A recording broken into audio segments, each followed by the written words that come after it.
અહીંયા જે આગળ બેઠા છે ને એ લોકોને જ અનાયત પત્ર મળવાના છે. છેક ત્યાં બેઠા છે, આ બાજુ બેઠા છે, એ લોકોને આપવાના નથી લાગતા. એ લોકોને ખુશી ઓછી હોય એવું દેખાઈ રહ્યું છે. મળવાના છે બધાને. ત્યાં બેઠા છે આ બાજુ, કઈ પાછળ બધા જોરથી હાથો પાડો. તો પછી તાલીઓ કેમ નથી પાડતા તમારા?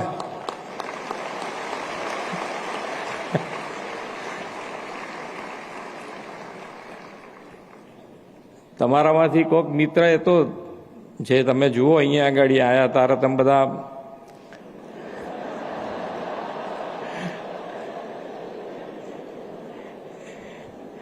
પણ આપણે બધા વસુદેવ કુટુંબકમમાં આપણે માનીએ છીએ ને, એટલે દરેક જણના સ્વભાવ સરખા તો મળવાના જ નથી.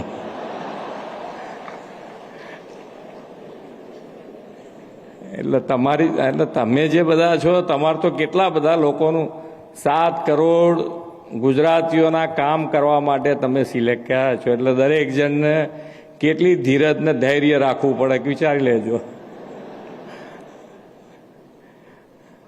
અહીંયા તો અમે કેટલા જણને બોલાયા હતા? 21 જણમાં તમે આગા પાછા થઈ જાઓ તો પછી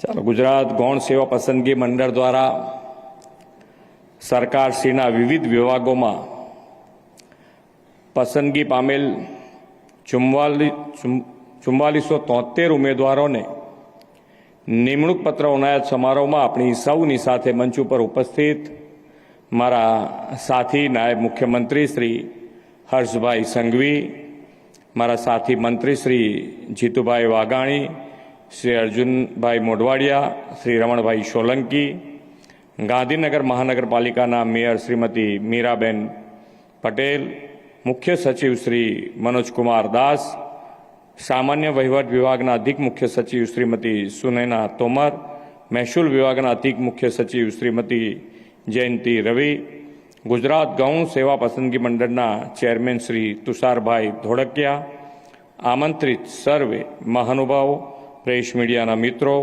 સૌને મારા નમસ્કાર.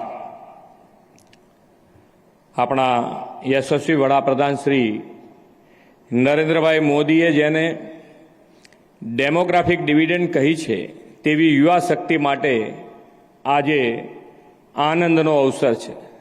રાજ્ય સરકારના વિવિધ વિભાગોમાં નવી નિમણૂક મેળવી રહેલા 4000થી વધુ હોનહાર યુવાનોને જીવનની આ નવી શરૂઆત માટે ખૂબ ખૂબ અભિનંદન પાઠવું છું. અખંડ ભારતના શિલ્પી લોહ પુરુષ સરદાર વલ્લભભાઈ પટેલની 150મી જન્મજયંતિ વર્ષમાં તમને સૌને સરકારમાં જોડાઈને લોકોની સેવાની તક મળી છે.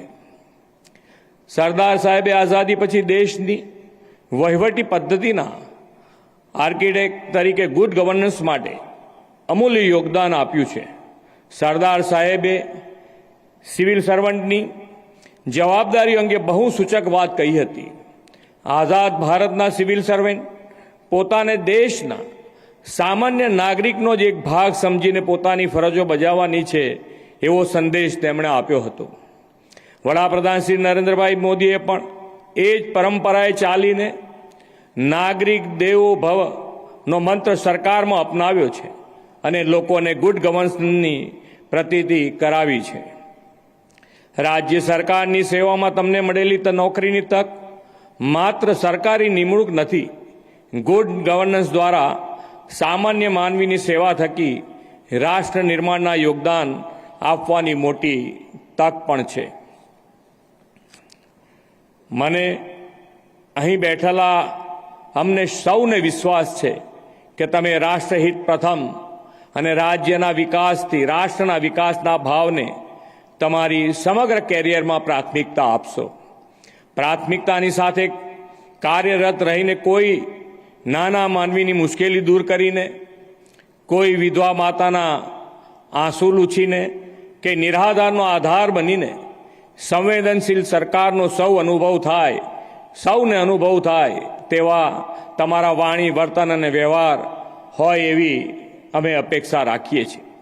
આદરણીય શ્રી મોદી સાહેબે ગુડ ગવર્નન્સ માટે ટ્રાન્સપરન્સી, ડિજિટલ ટેકનોલોજીનો વધુ ને વધુ ઉપયોગ અને હ્યુમન રિસોર્સિસ મેનેજમેન્ટ પર ફોકસ કર્યું છે.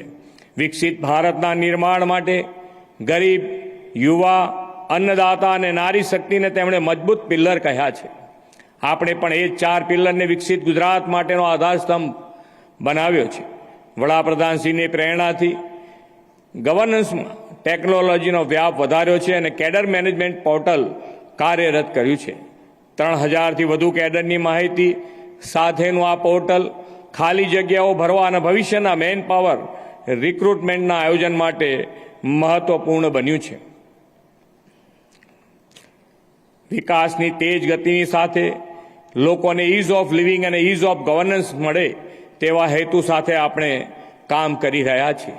માનવબળની ઉણપને કારણે લોકોને સરકારની સેવા સુવિધાઓ મળવામાં કોઈ અગવડ ન પડે તેવું મેન પાવર પ્લાનિંગ અને 10 વર્ષીય રિક્રુટમેન્ટ કેલેન્ડર આપણે તૈયાર કર્યું છે.